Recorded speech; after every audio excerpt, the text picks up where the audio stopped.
Chilled Celery. Written and narrated by Steffan Gagne. The moment I became aware of them was on a Tuesday morning, having breakfast after my night shift at the local shopping center. The small mounted television in the 24-hour diner was on full blast when I walked in. The anchor was in a frantic panic. Very unprofessional, I thought. I ordered a small coffee, but I fell on deaf ears as everyone was fixated on the screen watching the news. As I scanned the diner, expressions of disbelief, horror, shock, and anger showed across my fellow patrons. My eyes eventually joined their gaze. A ticker tape scrolling with warnings and emergency messages filled the screen. I remember hearing the chime of the front entrance as someone raced for their car. Another murmured under their breath in disbelief. The broadcast was abruptly cut off by a man in a highly decorated outfit.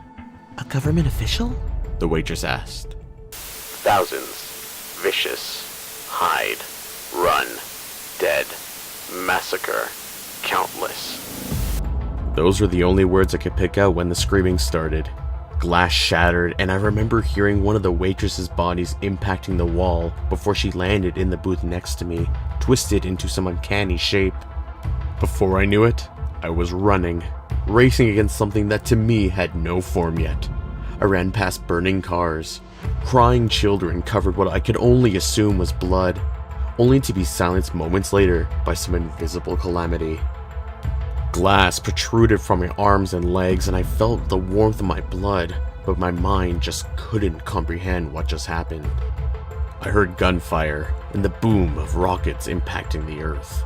I felt the ground billow and shake from the rain of fire and steel from man-made weapons, yet I never stopped running. If I had to do the math, I'd say 3, maybe 4 years have passed. Regardless, no matter how hard I tried to calculate, I could never give an answer with confidence. Time doesn't really seem to work like it did. I haven't kept track of the date, and I figured why bother. I rarely get sleep at night, and during the day is no better. Maybe if by chance I saw another person, I might reconsider remembering the date. But that's been years. Yet, I still remember her face. She had light hazel braids that draped over her shoulders. Pale freckles littered her face, contrasting her deep emerald eyes. The way they filled with fresh tears as they struggled to fight back the searing pain always made me shudder. Her reflective worker vest was what caught my eye in a blur of moving scenery. I had been running after tripping a security door in my sleepless stupor during a scavenging run in the old train yard, and she was the one who paid for my lack of caution. I still remember looking down to see the cause of her agony. I didn't quite realize what I was seeing for a moment, as I had not seen another person in quite some time. But you never forget the tribal instinct that slithers and claws its way from the most center point of your core and into your throat, like a chill evolving into a beating lump of weighted flesh that lingers at the base of your esophagus. You never forget when you see those things. She had lost the chase, and that thing claimed her legs as a parting victory gift. It just sat far enough away to watch its prey struggle to crawl. Her weakened hand grabbing at the dirt of the old train yard, the other outstretched in my direction. Something inside me almost knew she was certain I was the one who caused her this pain. Of all the details I remember, the one I remember the most is the sound her neck made when another thing joined its comrade for the afternoon meal. Like fresh celery, quick, sharp, and slightly crisp from being in the cold. When I finally made it out of the train yard, the only thing I could ask was, why didn't they start with the neck? I never named them. Things seemed like a well-suited name for their twisted, guttural forms. The way they dove into their prey without any remorse always made me want to toss my breakfast, but the thought of wasting food always kept me from doing so. If you ever saw one, the first thing you'd see is their perpetually deep, black, glossy eyes. You never knew what they were looking at unless you caught your reflection in the shine of their obsidian iris. Attached at their bony shoulders were two long, malnourished arms, each skinned with sickly avian leather, pale and painted in dark gray veins.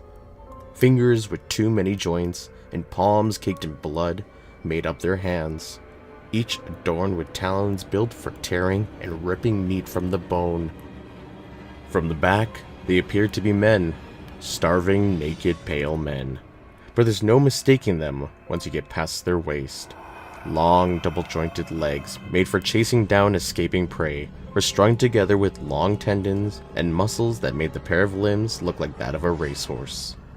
Their feet always disturbed me. Human in nature, but to say they resembled more closely to that of a primitive reptile wouldn't be wrong either. Even their hunched posture and exposed ribcage was a design that I feel was made by someone attempting to create the embodiment of nightmares.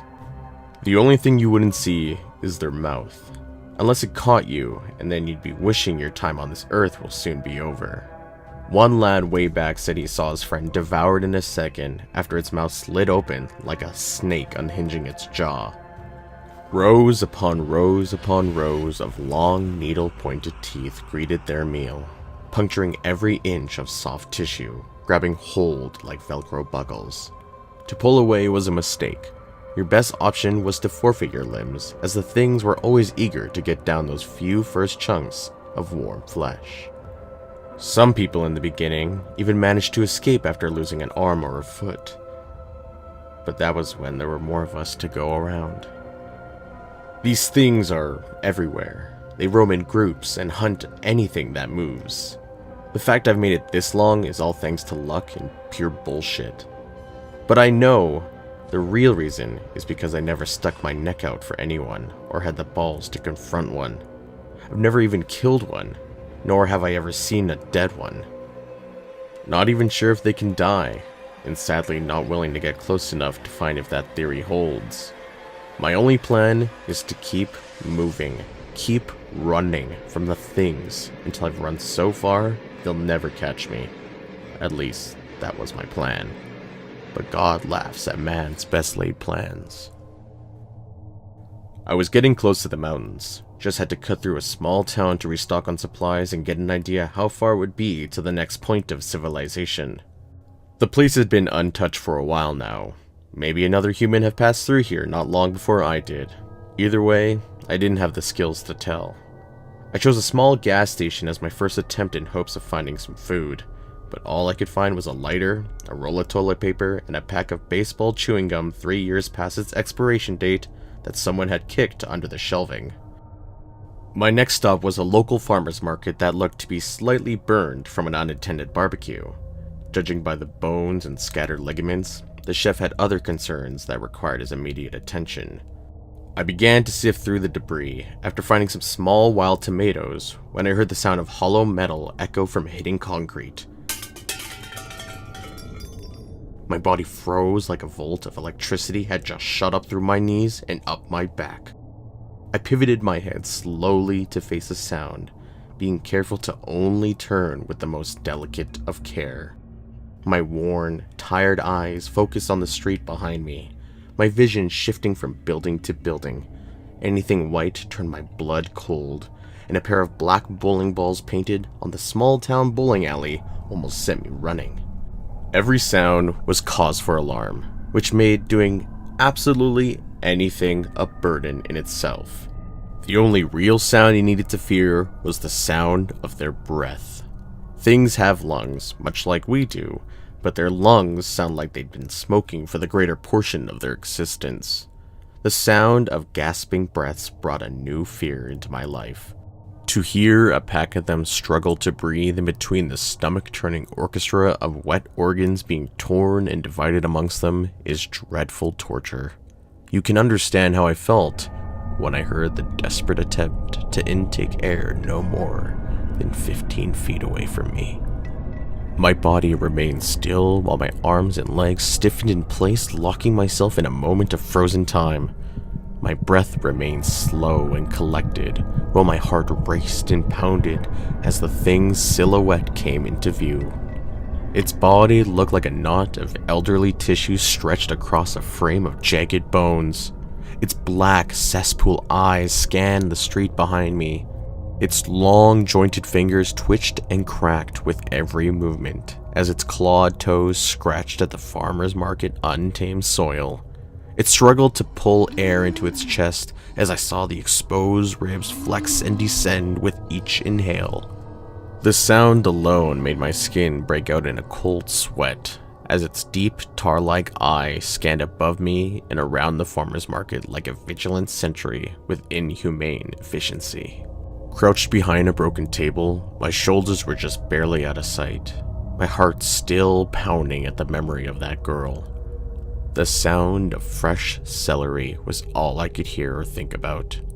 The thing inched closer to my table, reorienting itself for a better angle down the road, placing its long fingers on an adjacent wooden surface.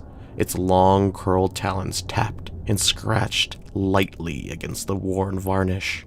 My body was beginning to ache from the position I was in, and my muscles screamed for relief. I fought back my fear. The sound of fresh celery and gasping breaths kept my mind focused on being as still as humanly possible. A moment passed, and the trumpet of passing geese flying overhead seemed to lead the thing away.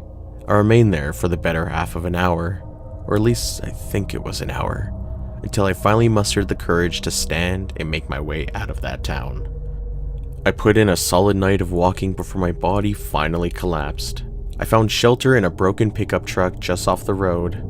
Its owner, still in the driver's seat, was an unpleasant surprise. I'm sure whatever you're imagining is far better than the picture seared into my brain of the guy's rotting cadaver, so I'll skip the details. As I sit here in this broken down pickup, the smell of decay on my clothes, sweat on my brow, and nearly starved, I wonder if I should have let that thing find me. No one would call this living. I can't run forever, and even if I could, I don't know where the finish line is. Maybe writing all this down was a mistake, or maybe I'm just sick of being the only one to talk to. Maybe I should have been the one to die in that train yard. Maybe my neck would have made the same quick snap of chilled celery. If you find this, pray I'm still running. Maybe, just maybe, one of us makes it to the end. Signed, Henry.